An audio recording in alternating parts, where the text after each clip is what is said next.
প্রায় অনেকটা দিন আগে জানা গিয়েছিল যে টলিগঞ্জের সুপারস্টার দেব আগামী দিনে প্রজাপতি 2 চলচ্চিত্র শুটিংয়ের কাজ শুরু করবেন।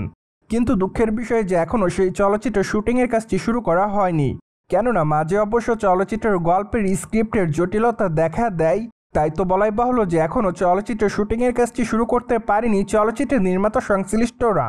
অন্যদিকে মাত্র কয়েকটা দিন আগে জানা যায় যে দেবের আসন্ন চলচ্চিত্র প্রজাপতি 2-তে অভিনয় করতে দেখা যাবে ছোট পর্দার দর্শকপ্রিয় তারকা জ্যোতির্ময় কুণ্ডুকে। যদিও তখন অবশ্য নির্মাতারা এই বিষয়টি নিয়ে তেমন কিছু বলেনি, কিন্তু বর্তমানে এই বিষয়টি সম্পূর্ণ গুঞ্জন বলে দাবি করছে চলচ্চিত্র নির্মাতাদের এক অংশ।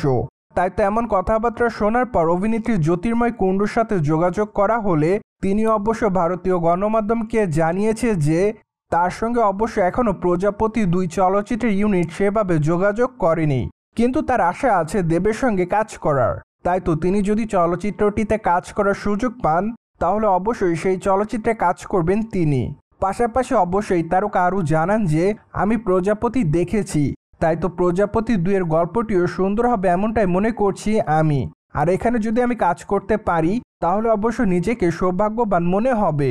সো যাই হোক, নায়িকার মুখ থেকে এমন কথা শোনার পর এইটুকু বোঝা যাচ্ছে যে এখনও অবশ্য চূড়ান্ত করা হয়নি দেবের আসন্ন চলচ্চিত্র প্রজাপতি 2 এর নায়িকা কে হবে। যাই হোক, নির্মাতারা অবশ্য চলিত বছরের শেষের দিকে দেবের আসন্ন চলচ্চিত্র প্রজাপতি 2 এর শুটিংয়ের কাজ শুরু করতে চায়। তাই তো হয়তো চলচ্চিত্রের মহরত অনুষ্ঠানের সময়ই তারা অবশ্য জানিয়ে দিবে চলচ্চিত্রটিতে দেবের বিপরীতে কে থাকবে। সো দর্শক, আপনি আসলে প্রজাপতি 2 চলচ্চিত্রে দেবের বিপরীতে কাকে দেখতে চান তা অবশ্যই আমাদের কমেন্ট বক্সে জানাতে পারেন। অন্যদিকে বর্তমানে টলিগঞ্জের সুপারস্টার দেব তার আসন্ন চলচ্চিত্র রঘু ডাকাতের কাজ নিয়ে খুবই ব্যস্ততার মধ্যে। চলচ্চিত্রটিতে অবশ্য তার চরিত্রের অনেকটা পরিবর্তন দেখা যাবে। পাশাপাশি অবশ্য চলচ্চিত্রের পর্দায় নাম ভূমিকায় অভিনয় করবেন তিনি। তাই তো বলাই বাহুল্য যে তার এই চলচ্চিত্রটিকে কেন্দ্র করে সম্প্রতি সময় তার দর্শকদের মধ্যে বেশ কিউরিওসিটি লক্ষ্য করা যায়।